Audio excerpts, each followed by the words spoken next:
Audio reading, Shipt by Admiral Biscuit. Chapter title, Meyer. I see ponies everywhere. This wasn't always the case. There didn't used to be ponies, and then something happened and there were. I don't really understand what it was, not exactly, and I don't know if anybody else does either. Sure, there were explanations.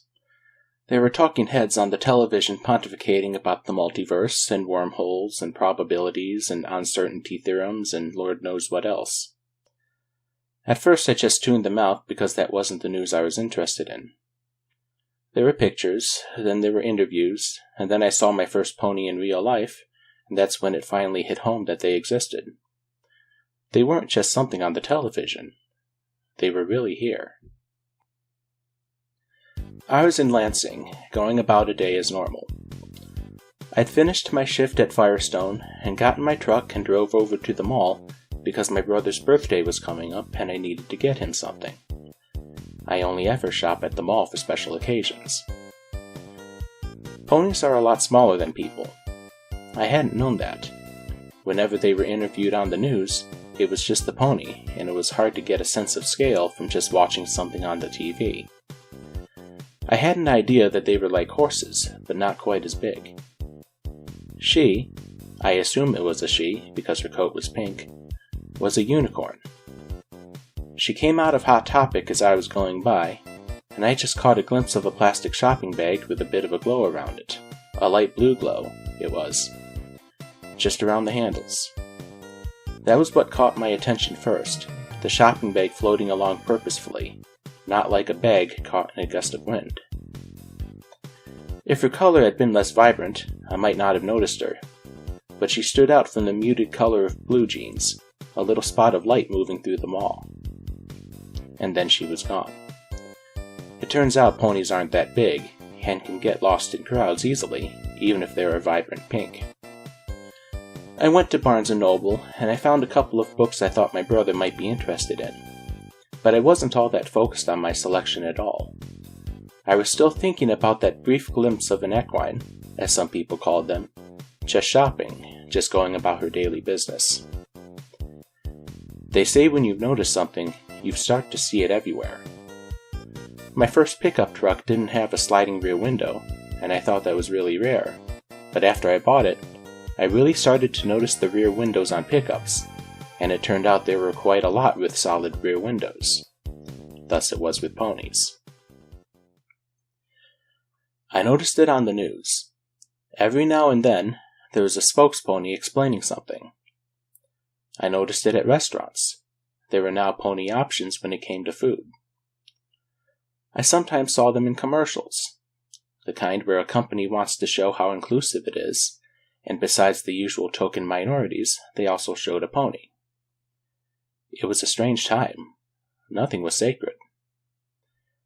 Every now and then, things would flare up in the relentless news cycle as society tried to adapt. Could ponies join the military? Who would they be loyal to? Should doorknobs be pony-friendly? How could a pony be fingerprinted? Could a pony operate an automobile? Opinions varied. I went on living my life.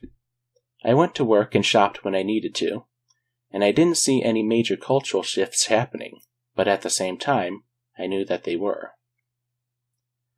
There was a front-page piece in the Lansing State Journal when the first non-student pony moved into her apartment, and then a smaller article when the second one did, and then after that there were surely more, but things mostly died down until a pony bought a horse farm, and that was newsworthy. That was worth a week in the local news. That was worth dozens of photographs of her caring for animals which were like her, but not like her. I suppose when the Western world had discovered great apes, there might have been similar news coverage. She was a fairly mundane pony, as ponies went. She, I assumed she looked female, was brown, a fur color that would have looked at home on an actual horse. Likewise, her mane was plain in color, almost white or perhaps a very light blonde. She was shopping in Meyer, and she was wearing a shirt. There had been countless debates about whether ponies should wear clothes or not. While I wasn't somebody who mattered enough to ever be interviewed on the subject, I would have said that it would look weird for a pony to be wearing clothes. Even though it's not the same thing, every time I saw somebody's dumb dog wearing clothes, I felt bad for the dog. It had no agency, no way to protest being dressed up and being paraded around as a fashion accessory. There was an endless supply of foaming at the mouth individuals who were more than willing to reveal their craziness on television and argue endlessly how the mere sight of a pony au naturel was the sole reason for the collapse of Western society. How it would corrupt children, how it would cause the collapse of civilization as we knew it. It was no different than arguing that playing magic summoned demons, or how playing video games was a gateway pastime to committing mass murder. She was wearing a shirt, a green shirt, and appropriately enough, it had silk-screened image of a UFO on it. Another cultural shift that had happened slowly and subtly. There was an app that let you have food delivered from a local grocery store. I'd never considered the app myself, even though I hated shopping with the burning passion of 1,000 suns. I relied on knowing the layout of Meijer, of being able to get in and out in under a half hour with food for the week. The goal was always to spend as little time as possible in store, to get the same things week after week. The things I knew I'd like, the things I knew I'd eat. She was wearing a shirt with a Shipt logo on it, and she was consulting a cell phone strapped to her foreleg. There were pony-friendly shopping carts. They just showed up at all the big chain stores, and after a while, it had been like they'd been there all along. When I was a kid, there weren't options.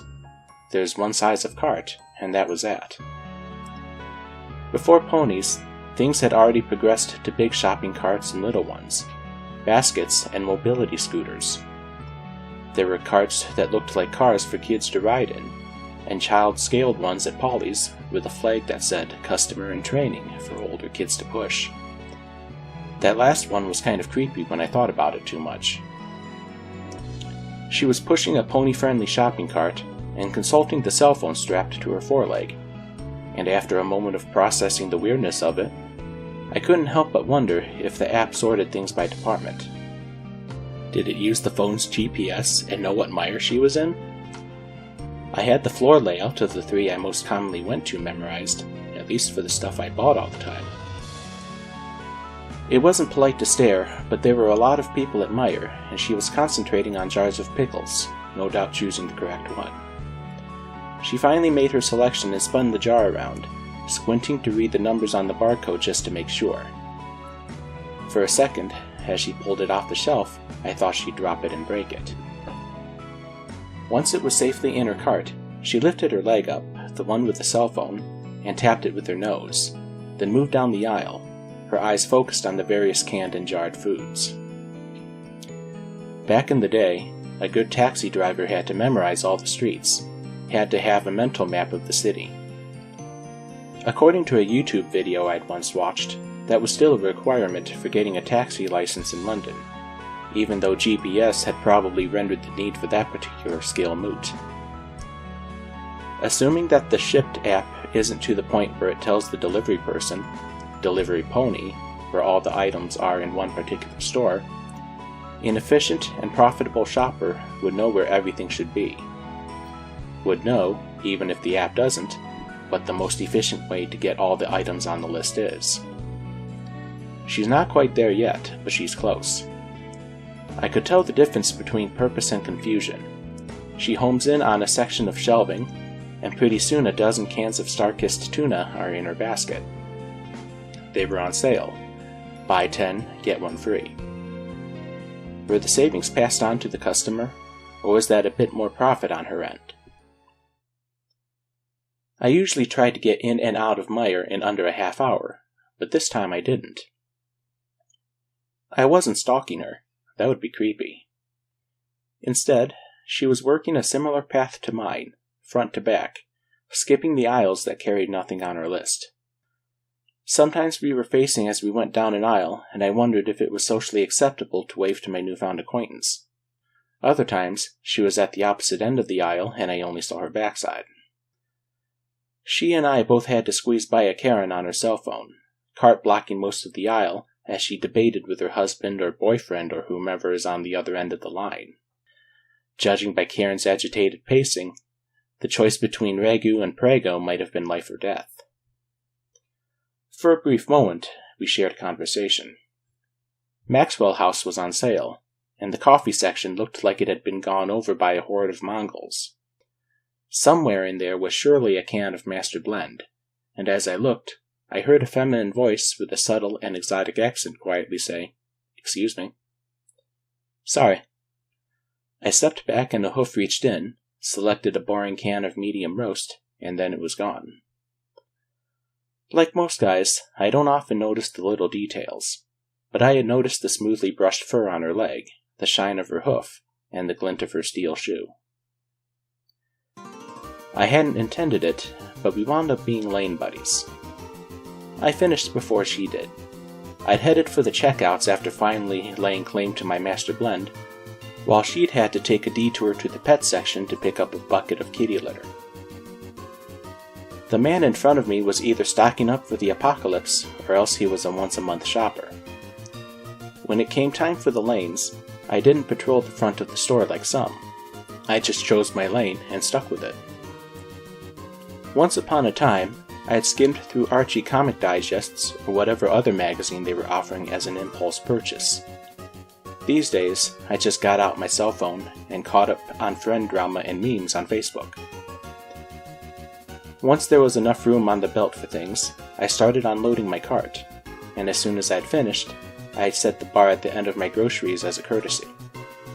No sooner than I had done that, a familiar foreleg started loading the belt. There were so many questions I wanted to ask her, both broad and specific, but I wasn't sure that was socially acceptable. Just the same, I closed Facebook and scrunched my groceries together a bit, giving her more room. I hadn't noticed before, but her shod hooves made a distinctive clack on the tiles every time she shifted on her hooves. Not quite as pronounced as tap shoes, but noticeable. It wasn't polite to stare, so I didn't. But I couldn't help but notice as the clerk slid the dividing bars down, she hooked one her way and then chose a single packet of Eclipse bubblegum.